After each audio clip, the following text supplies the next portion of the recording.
What's up, everybody, and welcome back! We're almost finished. Can you believe it, guys? Feels like it's been over in the blink of an eye this season, and I don't really know where I am, or even how I got here. I don't really know anything, really. I've been trying to get work for the night shift these past few weeks now, and I think I ended up in hell? Something like that. Anyway, Doctor Who Season 1 is finally coming to a close with Episode 8, The Empire of Death. And I'm kind of sad, man. I'm pretty sad. There's no more after this for a long time. I usually do get glum after a series ends. I remember I did after Flux 2, but here and there as well. It was particularly sad just because of how few episodes there were. I'm going to talk about that more when we do the overall series roundup. I'm going to do that at a later date, but the reduced episode count and the general format of the series as a whole has been kind of disheartening for me, man. Especially when the series itself as a whole has been so goddamn good, because I've loved it, man. You guys have seen the videos. I've rated the series very highly, with there being no episodes, yes, you heard that right, no episodes that I have disliked whatsoever. Even my lowest rated, in inverted commas, episode is Rogue, which is a goddamn good episode and will be one of the best of most other modern seasons. But don't worry, you'll hear more about my thoughts on this series as a whole in the follow-up video to this. But the main point is, I'm gonna miss Doctor Who, man. Who would have guessed? It is my favorite show in the world, after all. Anyway, that cliffhanger, eh? Bloody brilliant. I've rewatched The Legend of Ruby Sunday about 7 times by now, and it gets me every damn time. I love it, and I can't wait to see where they go next. I already said this in my last video, but I've got no idea what's gonna happen in this episode, and I wouldn't want it any other way. I am hyped for this new episode, and I am also hyped for Sutekh. What's gonna happen? How are they gonna beat him? Surprisingly, the mystery box TM questions are on the bottom of my agenda. I wouldn't mind, for example, if they didn't say who the mother was in this episode, or if they held off Mrs. Flood. I wouldn't mind one bit, but I do want to see how they deal with Sutekh. Can they deal with Sutekh? To be fair, the Doctor's been in harsher scrapes than this one, albeit not many, so I'm sure it's going to be an interstellar joyride. But what did you think? For this week, as this episode is a two-parter, I decided to combine both this week and last week's episode into one community reaction video, one extra long, mega long extravaganza where I take everyone's comments from every video, and that includes this one. So if you want to be included in the next video, don't forget to leave a like, don't forget to subscribe, and leave a comment below detailing all your thoughts, feelings and opinions on the new episodes, and hell, why not the new season as a whole too. As I said, I'm going to be combining both this week and The Legend of Ruby Sundays into one video, and the main reason I'm doing so is because of the amount of comments I got last week saying stuff to the effect of, I thought it was good, but I'll reserve judgment for part 2, which is very sensible, might I add. Anyway, this was the poll result for The Legend of Ruby Sunday, and as you can see, it was overwhelmingly positive. People like this episode, and here you can see my bingo card. Now, I don't think I will be able to fill it out fully by the end of the season, but I did manage to get 3 bingos. 4 bingos. 4 bingos. Yeah, I totally noticed that one before. Thank you for the comments, guys. So I will take that as a massive success. And I also want to give a massive thank you to the members. If you want to check out my reaction to every new Doctor Who episode, they're either up already or will be going up as we speak. So I hope you enjoy. And as for Empire of Death, we're going to be doing something pretty special. Thank you, Russell T Davies. We're going to the cinema. We're going to the cinema, folks. So I think things are going to be pretty different this time. Do not let me down, brother. I'm going out in public to watch this. You embarrass me, it's over. But that's about it, guys. I can't wait for Empire of Death. I'm sure it's gonna be a masterpiece. And I just gotta get out of this house.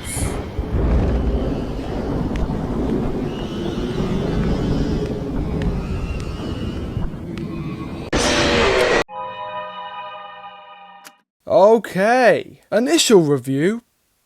Positive. Okay, so these are all my first thoughts and feelings and impressions, and keep in mind, I watched it straight out of the cinema, okay? I just got home. And so what I thought was, it was good. It was good. Not great, not up to the same standard, I feel, as the rest of Series 14 for me personally, but good nonetheless. So I did go to the cinema, which is why, if you're wondering, the video went up so late. But what that does mean is that I have a reaction. a cinema reaction of the whole thing. Now, sadly, channel members, I cannot upload that whole thing because usually, as you guys know, I upload a commentary track, so my reaction without the episode audio. But as this was in the cinema, obviously that would be impossible. So I'm not gonna upload the whole thing as that would be breaking copyright. However, and this is to everyone now, let me know, do you guys want to see an edited down 10, maybe 8-minute highlight reel of the cinema reaction to all the big moments, you know? I don't know, maybe it'd be cool to do, maybe it'd be fun. Let me know in the comments below. But now that that's out of the way, let's talk about the episode. Spoiler alert,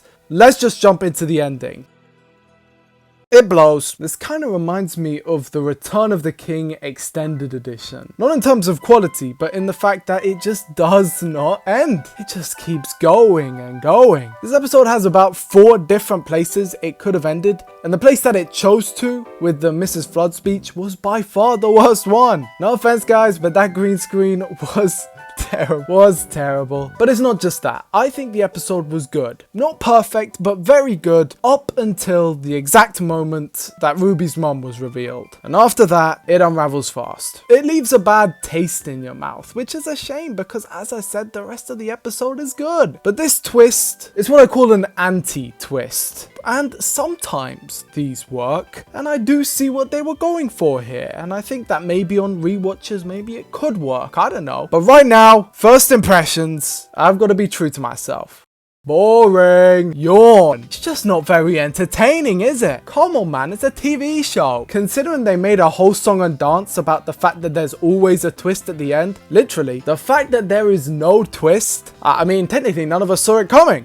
What a twist! But also that's because no one wanted it. I was most certainly in the Ouroboros camp, in that Ruby put herself back down on Ruby Road. And I don't know, I just think that that's better. I think that's a more interesting story. I think that fits Doctor Who more. I guess I look stupid now for thinking that it was the only obvious explanation. I fear Mr. T has tried to outdo himself too far and blown out his back like Mr. Incredible. Oh, my back! It's so clever that it's not clever. It's not clever. With all that said, I should make clear that the mystery box of Ruby's mother has never been a priority for me. I've never cared whatsoever. I couldn't even pretend to care, not gonna lie. So I'm not really let down by that reveal like I know everyone else will be, because I don't care. In a way, this reminds me of the, dare I say it, the timeless child, in that I know everyone else is gonna be up in arms, and I'm not like a massive fan. In fact, I don't really like it. But also, I don't really care at the same time. It is what it is. I just think that it's a shame to end an episode on that, because you very easily could have ended it in Unit HQ and not revealed the mother and have it be equally, if more, effective. I don't really care about Ruby's mom, so to have the last 5 to 10 minutes devoted to it just left me feeling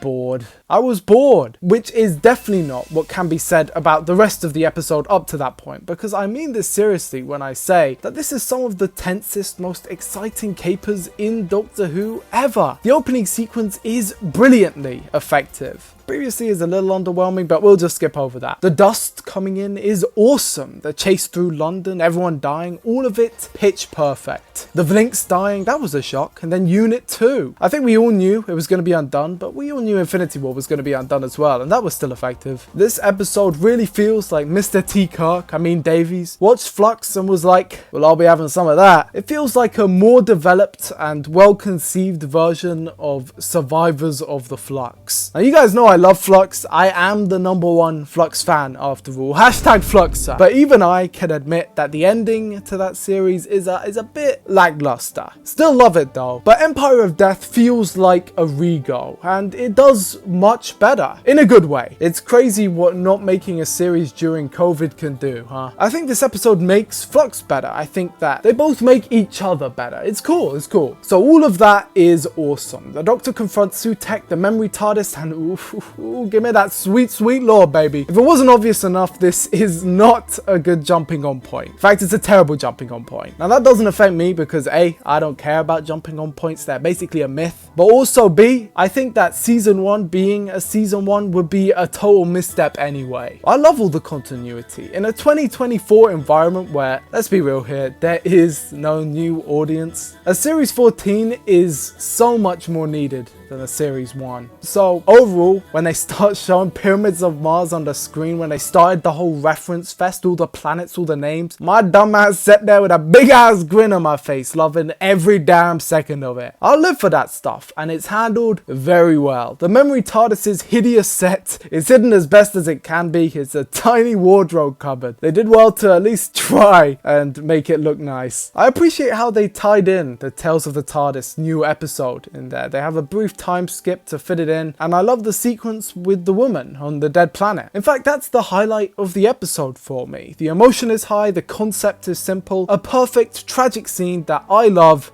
to death. Get it? Even the symbolic action of the spoon, all of the dialogue, both performances, everything there is A1. I must confess, I'm a little disappointed in the Mel possession bit, but to be fair here, it wouldn't be a Russell T Davies script without a little bit of mind control. He does love that trope. It appears at least once in every one of his series. I think for me, as a kid, it always used to terrify me when a companion or the Doctor got possessed. I kind of roll my eyes at it now, but when I was a kid, it was scary as hell. So while yes, I might think, oh come on Mel, you're better than this, what matters more is that a kid will be out there hiding behind the sofa completely terrified. So that's my thoughts on that segment. All the 73 yards references made my hair stand on end, and I also like how they provided more clues but still didn't definitively answer it. A little ambiguity goes a long way. Honestly, I would have rathered with the mother mystery that they'd done the same. Roger Ap Gwilliam was good to have back in a flashback, and 2046 was another awesome set piece. It's rather haunting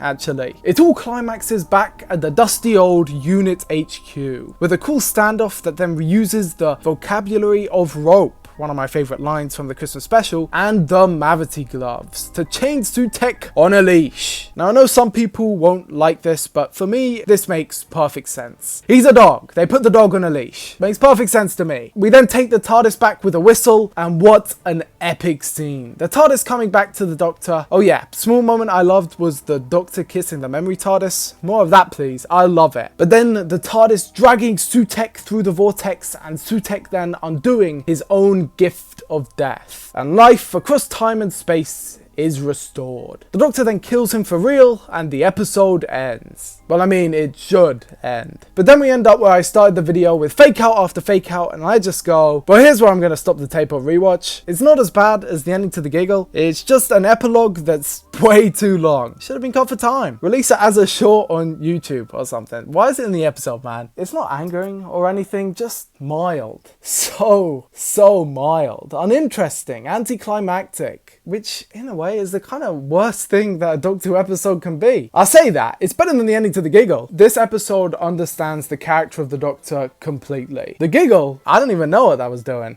Anyway, the Doctor and Ruby say their goodbyes, and Ruby's I love you was great. The Doctor's response of just smiling was perfect. Perfectly in character for this version of the Doctor. But then he just has to cry one last time. People all season have been saying that the Doctor cries too much, and I have quietly understood the concern. I get it, but at the same time, I think in context that it works and elevates the moment for most of the examples throughout the series. But here, oh my god, it would have worked so much better if he didn't cry. It would have worked so much better if he didn't cry. Man, it would have hit so much more. The Doctor cried 5 times this episode. In my opinion, the 6th only takes away from that, and I understand it's the most emotional version of the character. I understand all of that, and I've understood it for every single part in this season, but I think this time, man, it would have worked better if he didn't cry. Just that small smile says more than any word could. I love how Ruby says, you don't do that stuff, do you? Because the Doctor doesn't, and that's why the ending to the giggle flops so hard, because the Doctor doesn't do stuff like that. He's so out of place in situations like that, so to have him stay there is it's just stupid. And Mrs. Flood's tease, as I've already said, is uninteresting. But something which stood out to me more than anything in the episode is the reveal that Sutekh has been around, attached to the TARDIS, since the Pyramids of Mars. What? What the fuck?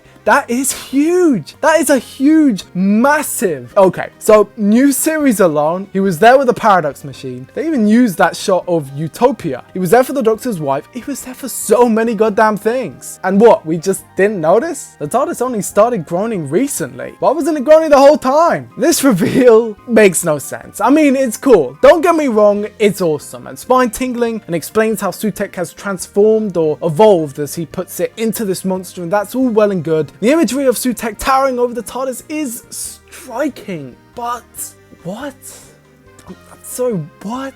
It just doesn't make sense, no matter how you spin it, and it's so needless. The 14th Doctor defeated Sutekh, except he didn't. Why did Sutekh wait till now to strike? But the problem is this, for me at least. The 4th Doctor fucked up drastically. Except he didn't. He didn't make a single mistake. In the episode The Pyramids of Mars, he defeated Sutekh perfectly. It's a perfect story. But retroactively, he has made a mistake there. And it only makes sense for him to, so that now in this story, he can be punished. And so that makes sense. Except the 4th Doctor didn't make a mistake. It doesn't make sense for him to make a mistake there and for it to just not be referenced for 40 goddamn odd years. I mean, it really is like The Timeless Child with The Brain of Morbius, another Series 13 episode, with that episode being retroactively massively raised in importance. Except here I feel, damn, why? Because you know who did make a mistake? The 14th Doctor in Wild Blue Yonder, when he changed gravity to Mavity. You know, the first appearance of Susan Twist. It makes so much more sense for that to be when Sutekh latches on. So much more than him being here since the Pyramids of Mars. That only raises so many more questions. So you know what you do? Wibbly wobbly, timey-wimey, Sutekh was sent through time, but only latched onto the TARDIS there, because the Doctor made such a grave mistake. He changed something too big and he brushed it off. He was vain, just like the prophecy said, just like Harbinger said in the past episode. He had the whole series as a chance to fix it. The TARDIS kept warning him, which makes the whole guilt thing better. If Sutekh latches on there and the TARDIS has been warning the Doctor the whole time through these moans, but the Doctor has either been too busy or too distracted or has thought nothing of it the whole time, every time, and has been like, I'll fix that later. When it finally comes to bite him, it's got more sting. But now the TARDIS groaning just doesn't make a lot of sense. In fact, now that we're here, I may as well go the whole hog. How do you fix the Empire of Death? Okay, so we're in the climax, right? Ruby's gonna show the name, the Doctor's keeled over in pain, and we hear the TARDIS. Wind blows, the dust flies away, and a second TARDIS materializes in.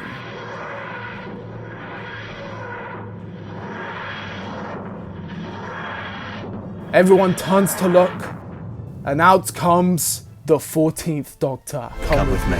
Boom! Holy shit, that makes it so much better. I mean, we got 2 TARDISes, we got 2 Doctors. Are we just pretending like the 14th Doctor wouldn't make it out alive? Of course he would, man. Wait, does that mean that there are 2 Sutekhs? Also, speaking of, why did we not notice all the other Susan Twists? If they've been making them since the Pyramids of Mars, reminds me of the Impossible Girl Clara thing. That also made no sense. Also, why was Sutekh not intrigued by Clara? She was a way bigger mystery than Ruby. Ruby wasn't even a mystery. Ruby was a commentary on how we all manufacture mysteries in our head. Well done. Very clever. But there are a lot of holes, and I think that comes from trying to make the scale too large. There just wasn't a big enough payoff. And I don't mean that in a mystery sense. I don't mean that the mystery of Ruby Sunday's mother was too large for the revelation that we got to be satisfying. I mean, you could make that argument, but that's not what I'm saying. I'm saying that the story was too big in terms of the TARDIS since 1976 has been an enemy. It's just too much. You can't bring that in and then drop it off just in one episode. You can't do that in a handful of lines. It's too much. You've got to balance it out. And to balance it out, 14 would have had to come back. And again, I know the shroud of the Giggles ending looms once again over this series. I've been saying this countless times over the new era. The world building is just fundamentally screwed because of the 14th Doctor just chilling out there. And again, by generation, once again, how much more trouble it is than it's worth. because I'm just waiting for him to come back. I'm waiting for him to be mentioned. I'm waiting for the fact that there are 2 TARDISes to be brought up. I'm waiting for the fact that there are 2 Doctors to be brought up. Also, the cultural appropriation line, cringe. Oh yeah, and Skaro was mentioned, so that's Daleks. By Generation had a semi-explanation in The Devil's Chord, tore my soul in half. And the Master's theme was played last time, so I think if I've got everything right, well, I think that's a bingo! Bingo! Bingo! Bingo! I win! And that was Empire of Death. Not my full thoughts, just my first impressions. Trust me, I have a lot to say. So much. I'm holding myself back now, people. It's 3 in the morning and my voice is cooked. But my first impressions were good, but could be better.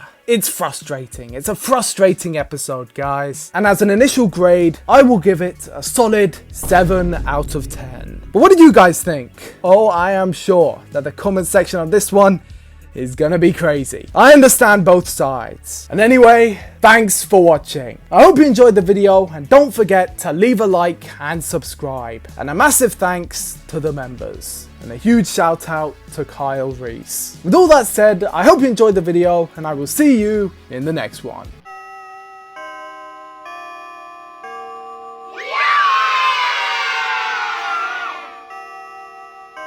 Bye bye.